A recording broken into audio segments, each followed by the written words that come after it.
Hey everybody, thank you so much for tuning in to another one of my episodes of William Wallace for America. With me today is State Representative Larry Frieman.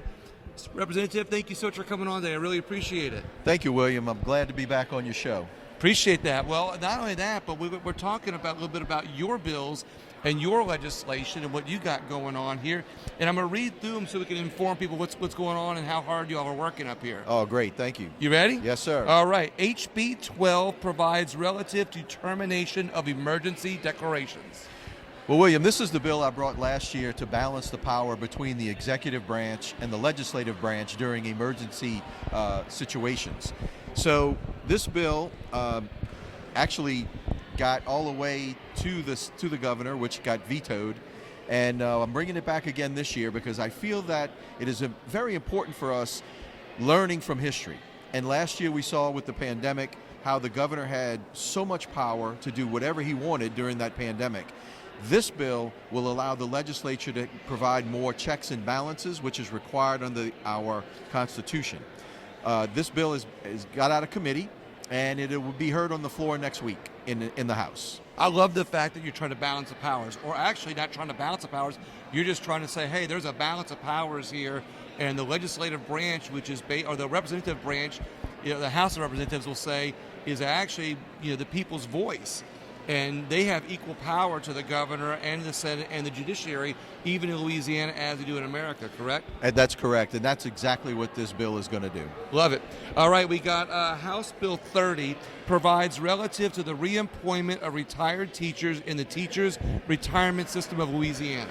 Well, we all know that there's a shortage of teachers across the nation, and especially in Louisiana. This bill will allow teachers currently retired teachers to come back to work and earn 100% of their benefits and 100% of their salary. The law right now limits them to 25%, and it's really a disincentive for teachers to come back to work. Where can they only earn 25% of their salary? That's about 6 weeks of work, right. And then they're not working anymore.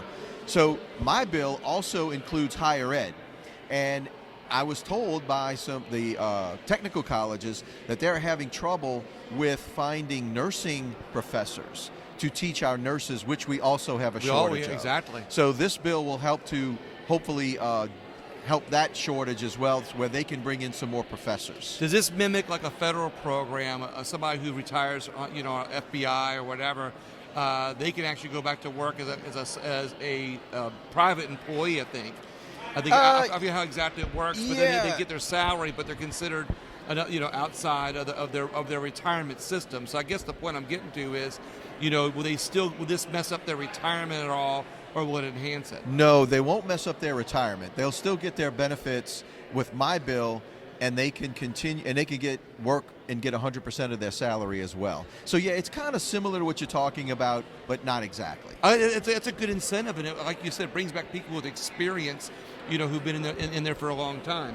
House Bill 42 provides an exception to the crime of illegal carrying of weapons for retired justices of the peace. Well, yeah, the current law gives a number of elected officials the right to carry concealed after they retire, even legislators, judges, DAs, as long as they go through post-certification, which is through the police department. So I was approached by one of my justices of the peace in my district asking to add retired justices of the peace. Current justice of the peace is in there, but retired isn't. So that's what this bill does, just gives another classification in that bill to retired justice of the peace to carry concealed weapons. I like the fact that it took some listening to the people that you did, and that you paid attention to what their concerns were, and you're tying up some loose ends that were left out by previous legislators way back long ago. That's correct. Thank you for bringing that bill up. I appreciate that. House Bill 43 provides relative to enforcement of federal firearm laws. Well, this is the same bill I brought last year called the Louisiana Firearms Protection Act. In some states it's called the Second Amendment Protection Act. There's over 1,200 jurisdictions in 37 states that have passed some form of this ordinance or bill, and there's about 8 states that have provided it on a state level. Basically, this says that if the federal government issues a law, a tax, or a levy, or some type of executive order that further infringes upon our Second Amendment rights in the state of Louisiana, neither the state police, the parish sheriffs, or the local law enforcement can enforce those laws against the citizens of Louisiana. Now, it does not stop the federal government from doing it, Right. and they can send in the FBI or the federal marshals. It just prevents our own law enforcement from enforcing those laws against the citizens of Louisiana. So really what we're trying to do is protect ourselves from federal government overreach. Is this like a sanctuary state? Yeah, some Similar- people call it similar, the yeah. sanctuary state bill. It's really been called the Second Amendment Protection Act across a number of different states. I like that. I like that better. But are other states doing it to where the federal government can't come in? That is I mean, correct. this one just says Louisiana law enforcement can't, but there are other states that have. No, you can't. Well, you can't supersede federal law. Right. All this bill says is you just can't enforce it against us by our own law enforcement. Gotcha. So that's all it is. Love it. All right. HB 50 provides relative to notice of signing certain court orders. That was a bill that was requested by some lawyers in my area, but that bill has been pulled. They've worked it out with the clerks, so they've come to a compromise, and that bill will no longer be run. And I like when things like this come up, because it shows that not only they're just not running bills willy-nilly. You actually work with the attorneys here in the building to make sure everything I guess is good. Yep. Yeah, That was a good compromise, and that bill is no longer needed. And I guess down the road, I'm sure there'll be another way to make it even better. That's right. Good. I'm glad to hear that. And that's part of all the hard work that you guys do here that I don't think anybody realizes, that you're just not creating bills. You actually work with all the attorneys in the building, and there's a lot of them, to make sure they all work within our Constitution. Well, and most bills we file is trying to solve a problem. And if we can solve it without creating a new law, it's much, much better. Love it. I love that you paid attention to that. I really do. House Bill 53 provides with respect to autonomy in making personal health care decisions. Well, this is one of my signature bills. It's a constitutional amendment, and of course it grew out of the vaccination mandates. Mm-hmm. So what I'm doing is creating a constitutional amendment that says every individual in Louisiana has autonomy to choose whether they want certain health care treatments, palliative care, medications, vaccinations, and any type of medical care. So if we can pass this bill and get it approved by the people, because it'll be a constitutional amendment, this will afford health care autonomy, which in some circles say that it would prevent people from being mandated to take the COVID-19 vaccine. Sounds like a freedom and liberty and personal responsibility to me. Very much so. All the things that I love. House Bill 56 repeals the Workers' Compensation Advisory Council. Yes, I filed this bill. There's a Workers' Compensation Advisory Council that is set up as like 13 members, and they are supposed to be a diverse group between business and labor. And this administration, for the past 6 years, has stacked this council with mainly labor people, attorneys who represent injured workers and so forth. So where anything that comes out of this council is going to be skewed in favor of the trial lawyers. So I felt like this council being so skewed, and they're not changing the makeup of the council, so I filed the bill to repeal the whole council. Oh, interesting. Now, once it's repealed, will it be gone forever, or will there be some guidelines to reform it, maybe with certain other guidelines? It'll just be repealed and gone forever unless the next legislature or another legislature comes back and puts it back in, which could happen. Exactly. I understand. House Bill 93 provides relative to continuances in workers' compensation cases. Yeah, there's two bills I filed. One is continuances, and there's another one you'll see on stays, and it's basically a That's the technical next bill. one, probably. Yeah, next bill it's a very technical bill that's really handled within the workers' compensation system, and basically what it says is if both parties, both the injured worker and his employer or insurance carrier, agree that they're not ready to try a case, that the judge can't force them to trial. And that's what's been happening in our system, and both the injured worker attorneys and the defense attorneys have been complaining about this. So now we filed a bill to say, judges, you can't force us to trial until the lawyers believe the case is ready to be tried. Love it. Like I said, another example of that our legislators are paying attention to problems that we have in our system. House Bill 94 provides relative to reimbursement for implants. Yeah, I filed this bill last year, and I get again this year. This is also a workers' compensation bill, whereby it puts some parameters on reimbursing providers for certain implants, any type of implant like a back cage or artificial knee or those kind of things. Now, I just deferred this in committee the other day because the department, Workforce Commission, has promulgated some new rules, and that inside of those new rules is a similar provision for reimbursement. So as long as the Workforce Commission is doing its job, then I am going to back off of that bill. But I filed it because they weren't doing their job. They were dragging their feet. They weren't promulgating the rules. So I said it's time to take action.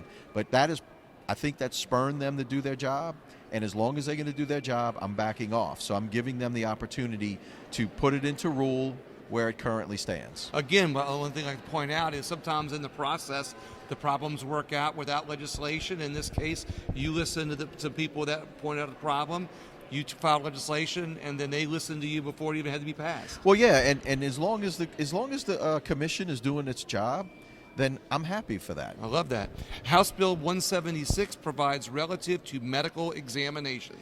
This is another workers' compensation bill to give both parties the opportunity to get an independent medical examination by a doctor appointed by the commission when there's a issue over causation of injury.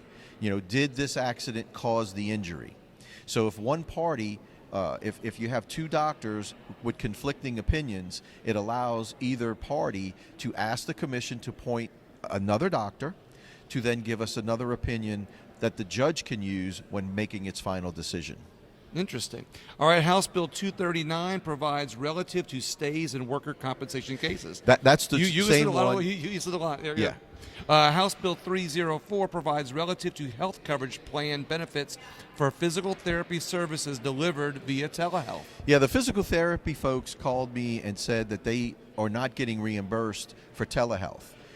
And so they asked me to put this bill in that would allow health plans, or mandate the health plans, I guess, to pay for telehealth for physical therapy. So we saw during COVID, they were using telehealth to keep following up on their patients and not having them have to come in just to monitor some exercises. So I felt it was a very good bill to move ourselves forward in the use of telehealth, and this just helps the physical therapists to use it as well and get paid.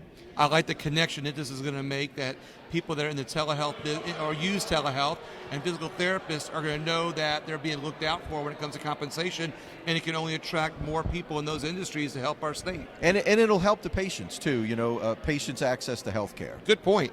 House Bill 366 provides relative to mandatory retirement age for judges. Yes. Currently, our mandatory retirement age is 70. That was put in quite some time ago. Yeah. And as we know, people are living longer, and 70 maybe have been the old 60, right? Right. So I think it's time to maybe take a look at that and maybe inch that up just a tad. So that way we're forcing good judges out at 70 when maybe we can give them a little bit more time on the bench. It'll be a constitutional amendment. So we'll have to see how that goes. I like how some of these end up as constitutional amendments to be able to, well, of course, because it deals with our Constitution, but also as a way for the people to have a second voice in this. That's right. The people will have to approve it if it gets out of this House. House Bill 368 provides for judicial review of cases related to the Louisiana Insurance Code that involve the Department of Insurance. Yeah, this is a cleanup bill for the Department of Insurance. When they made some amendments to this law some years back, they left some language in there that really didn't belong. So it's just a cleanup bill, something simple, and it's going to get passed through this and signed by the governor pretty quickly. Okay. Love those cleanup bills. Like I said, they're type all the loose ends from previous times That's ago. Right. House Bill 467 provides relative to allocation to dependents. This is a workers' compensation death benefit claim. death benefit bill, where there was another cleanup bill. There was an amendment in 2012 which stated that death benefits cannot be paid to concubines. So a concubine is a live-in girlfriend or something of that nature, and the statute that I'm amending didn't take out a sentence that put it in inconsistent. So we're just making these two statutes consistent with each other. So it's another cleanup bill, and sometimes it happens. You forget to go back and take out things that needed to be taken out, and that's when you say doing. concubine, it sounds like it might have been something that was in there a long time ago. Well, the term concubine is an old term that's been used for probably 100 years that we don't really use anymore. Exactly. But it's still, that's how it's referenced in the statute. Okay. That was House Bill 467, I do believe. House Bill 474 provides discrimination by financial institution based on certain factors. Yeah, this is an ESG bill, and I don't know if your audience really knows what ESG is. It's environmental social governance. This is a scoring system that we're seeing from these major left-wing corporations that are forcing this type of scoring system onto banks and financial institutions. And they're going to use this scoring system to determine whether you qualify for a loan. Not just based on your good credit, but which has on, nothing to do with your ability to pay. Exactly. So I filed this bill, and the community banks were really concerned because they're not the violators. So I parked the bill for now, and I'm going to try to convert it to a study resolution to look at ESG scoring and how can we as a state prevent this from taking hold in the state, and then come back maybe next year with better legislation to address it. So I'm actually parking the bill because it was concerning to our community banks, who are good players in this game, and I don't want to hurt them in any way. Exactly. But I do want to try to figure out a way that we can stop this from taking a foothold in Louisiana. Well, I like the fact that you have the foresight of what's coming down the pipe. This is definitely a preemptive strike. Oh yeah, this is because we're hearing about this more and more now, where they're going to rate your credit or your ability to pay on whether you have a green electric vehicle. Whether you know exactly what I'm talking about. Exactly right. But I like the fact that you're parking it to be able to study it, to make it, find ways to make it more effective, and be able to help the banks at the same time. Correct. That's really good. So we've got House Bill 479 provides relative to patients' rights to certain medical treatments. Yeah, this is a bill that says if you're in a hospital, and I'll use a COVID example because this came out of a case, an actual case. Patients in the hospital dying of COVID, and the family asked for ivermectin, and the hospital said, we're not giving her ivermectin. So this bill says that if you're in a hospital like that and you're requesting a treatment, if the hospital won't give it to you, they have to give emergency privileges to a physician to come in and administer that medication. This bill has been deferred temporarily. We have some language issues and things that the hospital association and some doctors are not happy with, but it's bringing this to the forefront for conversation. Because I was very concerned that hospitals were denying very basic treatment, ivermectin, hydroxychloroquine, and other drugs that have been around for 50 years, and they weren't using them. So I don't know where this one's going to go right now, but it's definitely spurring the conversation that I was looking for. Again, I not to keep bringing up the after comments, but I like the fact that you're looking at ways to make it better, and you listen to people. But this, to me, is doctors who don't have privileges at a hospital, and their patients, they have a patient in that hospital that they might not have privileges at. This bill sounds like they'll still be able to call on their doctor to say, hey, can you treat me? But you're just trying to find ways to make that all work the right way. Yes, and it's really an issue that I saw during this pandemic was very problematic. Okay. House Bill 600 provides for release of opt-out information to the public when state law requires a vaccination or immunization. Yeah, and I'm amending this bill to kind of make it a little bit more broad, but basically this bill says if a person is mandated or requested, required, or suggested to have a vaccine, that the Department of Health must give two things. One, their rights on exemptions and opt-outs, and 2, how to report bad outcomes to that VAERS website. So we want that. Those are the 2 things that if they're suggesting, like the LDH has a web page or a Facebook page that is encouraging these COVID vaccines, right? If this bill passes, they will also have to include how you find your exemptions, opt-out information, and where to report these bad outcomes or problems with the vaccine if a person has any after effects or side effects from the vaccine. I love the fact that, once again, you're thinking about freedom and people's right to be able to have their exercise their freedom over their own medical health. That's correct. And I appreciate that. That was House Bill 600. 663 provides relative to resignation from labor organizations and certain professional associations. Yeah, this bill basically, it comes out of a federal case called Janus, Janus. But basically it says that a labor organization must allow people to get in and out. This bill will allow people to get in and out these labor organizations at will. Like, certain labor organizations give you a small window, maybe a week out of a year, to opt in or opt out, especially opting out. Is that labor union? Labor unions. Okay. So this bill will say they can get in and out as they choose, and they can notify their employer. They don't have to notify the union directly, because the employer is withholding dues, right? So they can notify the employer, I'm opting out of the labor union, stop withholding my dues. And it also says that each year they have to confirm with that person that they want to stay in the union.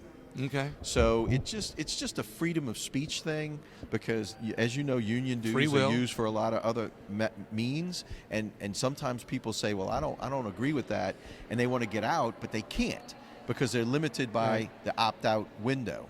And so this just broadens that out. And this means that somebody could opt into the labor union anytime they want to. That is correct. So it can work both ways. It does work both ways. It gives a person a freedom to either join a union or get out of a union at exercising their own freedom. That is correct. 664 House bill provides for hearings arising out of matters involving the Louisiana Insurance Code. This is another cleanup bill. However, that bill has been withdrawn by the department. They got a little pushback from some people, so they withdrew that bill, and that bill's not going to be run. Okay, I understand. House Bill 850 provides relative to medical malpractice claims. Yeah, what we're seeing, especially in nursing homes claims, they're suing for negligent administration, and they're trying to get around the $500,000 medical malpractice cap. So what this bill says is that if they file a medical malpractice claim and a negligent administration claim at the same time, which they're doing, that the negligent administration claim will be stayed pending the outcome of the Medical Malpractice Act. So only one of them can go forward, and it would be the medical malpractice case first, and when that's finished, then they can go forward with the other case. Sounds like it cleans up some processes right now. It does. It provides a mechanism of how these cases are going to be heard. A lot of people might not have heard of some of these, but now that we've uncovered some of the problems in here, they may end up facing it one day and go, oh, wow, I'm glad Representative Larry Frieman cleaned this up. Well, some of these bills are a little bit more technical than others, but that one is one of them. And then your last one is House Bill 866 provides for minimum capital and surplus requirements for certain domestic insurers. Yeah, right now, I think there's about a $3 million requirement for an insurance company to come in and write homeowners insurance. Mm-hmm. They have to have $3 million in capital. This bill increases it to $10 million. And the purpose for that is to try to alleviate some of these smaller companies going bankrupt when they have a lot of claims. It's not going to prevent it completely, but it's going to give us a little bit more cushion and more capital within these companies to pay their claims when we have a natural disaster. Well, just in the last few months, I've heard of a lot of people say their homeowners insurance company went out of business. That's correct, and we saw that with Ida, no question. And hopefully, this added capital within the company will maybe prevent some of some of those from going out of business. And the good thing I see about this, Representative, is that this doesn't just protect the people that are insured from their company going bankrupt. This protects Louisiana, our insurance department, and other citizens that are paying the taxes for the Department of Insurance, because having good insurers in there protects everybody. Well, this is definitely a consumer protection bill for two reasons. One, it protects it directly from that insurer going out of business, and if they do go out of business, LIGA, Louisiana Insurance Guarantee Association, which is a state agency, would have to pick up those claims. Our tax dollars. Our tax dollars. Yeah. And LIGAs get paid in some by the insurance companies, but what we don't want to see it go to LIGA. Right. So this is definitely a consumer protection bill protecting our policyholders and our citizens around Louisiana. Representative Frieman, this has been a great interview of all your bills, and I really appreciate it. Do you have anything last words for anybody in the audience? Well, listen, it's been a tough session so far. Today we just got finished with the budget, and we'll get back to regular business on Monday. And these bills are going to be going through, and hopefully we get it into the Senate and out of the Senate and up to the governors to sign some of these things into law. So I'm keeping my fingers crossed. Thank you very much. Everybody else, please share the interview with anybody else that you think might be interested in not only legislation that's happening in Louisiana, but also some of this legislation is good examples of things that would make good examples of other legislation around our country. Thank you so much, and have a great day.